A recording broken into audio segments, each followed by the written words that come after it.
विद्यापीठाच्या कुलगुरू डॉक्टर मनाली क्षीरसागर आणि इतर मान्यवर उपस्थित होते। माजी उपमुख्यमंत्री दिवंगत अजित पवार यांच्या निधनानं रिक्त झालेल्या बारामती विधानसभा मतदारसंघाची पोटनिवडणूक बिनविरोध व्हावी असं आवाहन महायुतीच्या नेत्यांनी केलंय। महाराष्ट्राची प्रतिष्ठा आणि परंपरेचं पालन करत सर्व पक्षांनी सुनेत्रा पवार यांना पाठिंबा द्यावा अशी विनंती मुख्यमंत्री देवेंद्र फडणवीस यांनी केली आहे। मला असं वाटतं की सर्वच पक्षांनी सुनेत्राताईंना पाठिंबा दिला पाहिजे। माझी अशी सर्वांना विनंती असेल की ही पोटनिवडणूक बिनविरोध झाली तर महाराष्ट्राला साजेशी अशा पद्धतीनं ही परिस्थिती होईल। यापूर्वीही अनेक वेळा महाराष्ट्राने बिनविरोध पोटनिवडणुका केलेल्या आहेत। मला आठवतं की ज्यावेळेस आर आबांचं दुःखद निधन झालं होतं त्याही वेळेस आपण जी काही पोटनिवडणूक आहे ती त्या ठिकाणी भाजपने आम्ही ठरवलं होतं की आम्ही लढणार नाही आणि आपण ती बिनविरोध केली होती। मला असं वाटतं सगळ्या पक्षांनी मन मोठं करून बिनविरोध निवडणूक केली।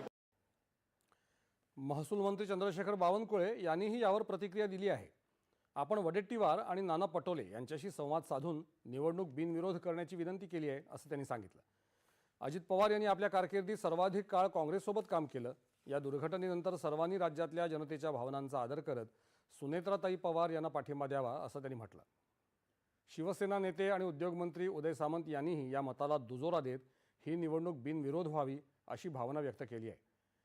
काँग्रेसनं मात्र या ठिकाणी उमेदवार देण्याचा निर्णय घेतल्याचं प्रदेशाध्यक्ष हर्षवर्धन सपकाळ यांनी म्हटलंय। आपल्याकडे राष्ट्रवादी काँग्रेस किंवा भाजपाकडून कुठलाही अधिकृत प्रस्ताव आलेला नाही असं सांगत उद्यापर्यंत आम्ही उमेदवाराचं नाव निश्चित करू असंही सपकाळ यांनी स्पष्ट केलंय। याच मुद्द्यावर काँग्रेसचे नेते नाना पटोले यांनी मात्र वेगळी भूमिका जाहीर केली आहे।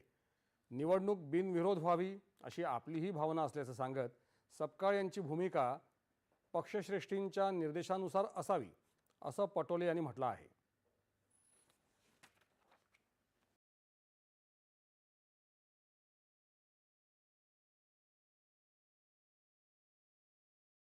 देखो, बारामती में आज हमारे अध्यक्ष जी ने पेपर में मैंने न्यूज देखा है कि अध्यक्ष जी ने कहा कि हम बारामती में चुनाव लड़ेंगे। हाईकमांड ने क्या डिसीजन लिया मुझे पता नहीं है, लेकिन महाराष्ट्र में हमेशा ये परंपरा रही है कि ऐसी घटनाएं होती है तब वो चुनाव को बिनविरोध दिया जाता है। तो मुझे लगता है कि ये निर्णय क्यों लिया गया है